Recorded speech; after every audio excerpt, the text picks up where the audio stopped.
What's up guys, Houndish here, and today Forsaken has finally released for Destiny 2, which of course is absolutely awesome, super exciting. In this video, we're going to jump in, talk about some patch changes between Update 2.0 and Forsaken's launch, so we do have a few exotic changes to talk about, some other stuff to do with vendors, the new game modes, and some of the content in Forsaken. On top of this, we're going to do a quick brief breakdown of the weekly reset inside of Destiny 2, some things to look out for as we go through the week, including looking out for 600 power gear. We're going to take a look at all of the new Eververse gear inside of the expansion, and a bunch of other stuff to get you oriented now that Forsaken is finally here. So if you guys do enjoy this video, a rating below is very much appreciated. If you're new to the channel, be sure to hit subscribe to see everything related to Destiny 2 right here. But for now, let's get straight into it.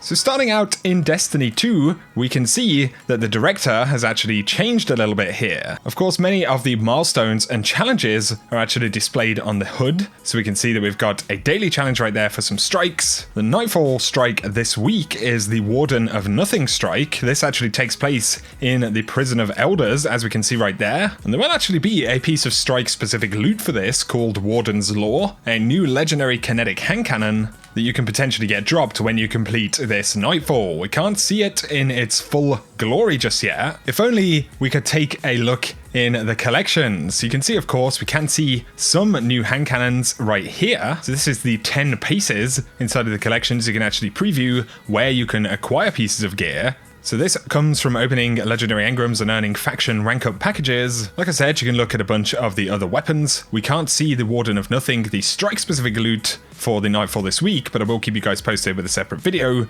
Of course, you can check out a bunch of the gear inside of this collection as well. There are weekly milestones right here. So the weekly challenge for the Crucible, complete Crucible matches. Weekly flashpoint is the European Dead Zone, and this is a powerful gear milestone. Of course, hold on to these until later in the week, until you've hit the soft cap, or at least progressed about as much as you think you can this week. Also bear in mind, we should be getting a double reset, and that is likely to come later on this week. I believe it was Saturday when the main content kind of rolled over, this 4-day cycle that Bungie have spoken about, but we're going to have to play a little bit of a guessing game. It is going to happen later on this week, but we'll have to find out exactly when it'll be, and I'll keep you guys posted. Gambit is now here, and it's playable. Definitely be sure to go and visit the Drifter before you actually go into this mode. He does have some bounties and things like that you can collect from him in order to start progressing here.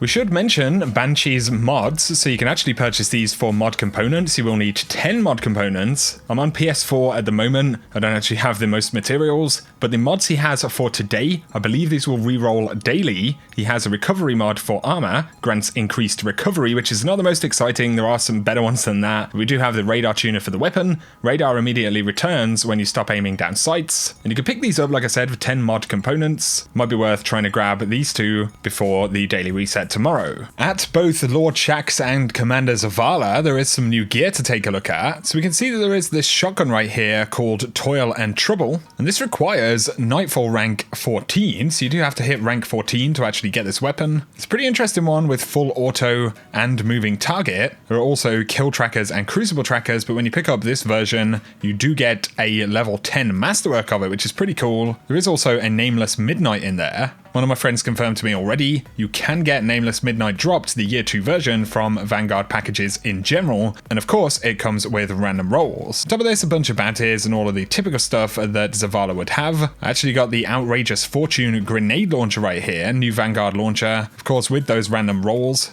Over at Lord Shaxx, we can see he has the Better Devils right there. You do have to hit Valor rank Legend to pick this up, as we can see. Comes with accurized rounds, so increased range. It's also got rangefinder and kill clip, which is absolutely brutal. With kill clip activated, that thing would absolutely 2-tap, which is really awesome. Right here, I did pick up a random sidearm from Lord Shaxx as well. The Anonymous Autumn, coming with threat detector and kill clip, as well as ricochet rounds. But we shouldn't forget the Drifter. So this is the Drifter's location in the tower. You can see a bunch of his inventory here. For the Bygone's Pulse Rifle, you have to reach Infamy rank 12. This one comes with kill clip and full auto, so that's pretty awesome. A 390 round per minute Pulse Rifle, absolutely going to destroy in PvP and PvE. I'm guessing this is the vendor role of the weapon. My guess is that a different weapon would be available on each reset, and that would just be as the actual vendor weapon. And then of course you can get the other weapons dropped randomly from packages or in game, and it's basically going to be the same situation for the Vanguard as well. Now though, before we talk about patch notes, let's jump in and take a look at Eververse. So we have the new Steadfast Engram for Season 4. We can see the Hunter's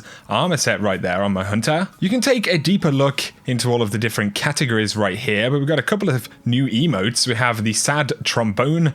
You can see my Hunter is playing right there. The All Mine emote, which is pretty cool. This is the Hecuba S Sparrow, a Hake Sparrow, which is pretty interesting. The Ravager's Ride, which is the kind of Scorn Forsaken themed Sparrow right here. Pretty crazy looking thing. There's a neat new ship right here called Death to Kells, which is basically like a mini kind of fallen skiff, which is pretty crazy. The Unfinal Shapes ship, which is, I believe, one of the best looking ships we've seen so far in D2. Of course, you can apply shaders. Let's have a quick preview right there. They do kind of add some interesting changes to this new exotic ship. A few new ornaments right here. So we have the Pride of Omelon, a new Cold Heart ornament. That's actually pretty awesome. Iridescent Death for the Crimson. A pretty intense new ornament for the Celestial Nighthawk right there, which is pretty crazy. We have the Turbo Kickers Hunter ornaments for the Stumpies. And then actually some pretty interesting ghost shells, the Peerless Precision Shell, as well as the Tyrant Shell right here, which is pretty neat. I'm not even going to try and say the name of this shader right here, but a pretty cool kind of purpley pinky shader. Definitely something slightly different. You can check out the full inventory if you want to. Right here we have some new ghost projections, which you can't actually preview. You can pick up as well these new kind of bounties for Eververse, which will actually give you prismatic facets, bright dust, and stuff like that. So definitely interesting stuff to take a look at. Now though, there are a few patch changes worth taking a quick look at. Some folks have been asking about Cade's Exotic Stash, the pre-order bonus. I haven't heard any news about this yet. We can't find it in game, so I don't know whether there's a bug. Maybe we get it later on in the campaign. That is entirely possible, so I will keep you guys posted if we hear anything. But there are a few changes here from the official patch notes. Sony Year 1 exclusive exotic and legendary rewards are now available for all platforms, so that includes the Borealis, which is pretty awesome. For the Risk Runner, they've increased the inventory size, so I believe that means it's going to get more ammo. And then we have Whisper of the Worm, replaced armor-piercing rounds with accurized rounds to prevent accidental perk failures for White Nail. So there is a slight change to Whisper right there. They add that Year 2 weapons now provide random perks when acquired. Year 2 Masterwork weapons have a revamped system. It allows players to reach +10 bonus stats, and the Year 2 mods are now available. There are more ability and perk changes that you can check out, some more information about the Strikes playlist. Exodus Crash has returned, so they've decreased Thavik's teleport frequency. It was 3 long teleports and 6 quick teleports, now 2 long teleports and 3 quick teleports, so there will be less kind of times that he actually vanishes.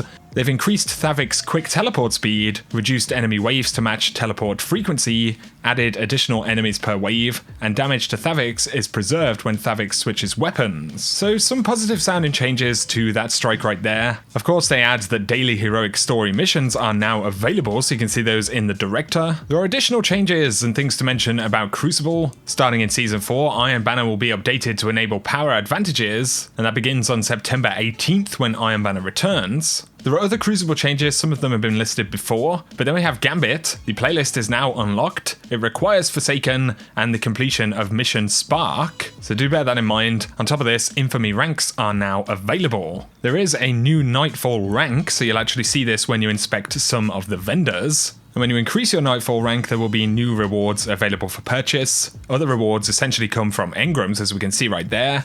Going to be a similar situation with Lord Shax, with new bounties, added pursuits to his inventory. Of course, you can check all of this stuff out in game, but they've increased experience rewards for completing Nightfall strikes. They say that Forsaken shaders do not drop in the wild. Infusion for all pre-Forsaken and Forsaken gear is capped at 600, of course, the new power cap. 3 of coins have been converted into faded cards, and they've now been deprecated, so they have been removed from the game completely. There are some other additional things about the Prismatic Matrix schedule, and the new Eververse bounties may be worth a quick look over if you're interested. I will link the full patch notes down below, but that's probably about enough technical stuff for you guys right now. Hopefully though, taking a look at some of these changes has been useful. If it has, a like below is very much appreciated. Let me know your thoughts on any of the changes or new content in the DLC. If you're new to the channel though, be sure to hit subscribe to see a lot more Destiny 2 content. For now though, whatever you guys get up to, I hope you have an awesome day.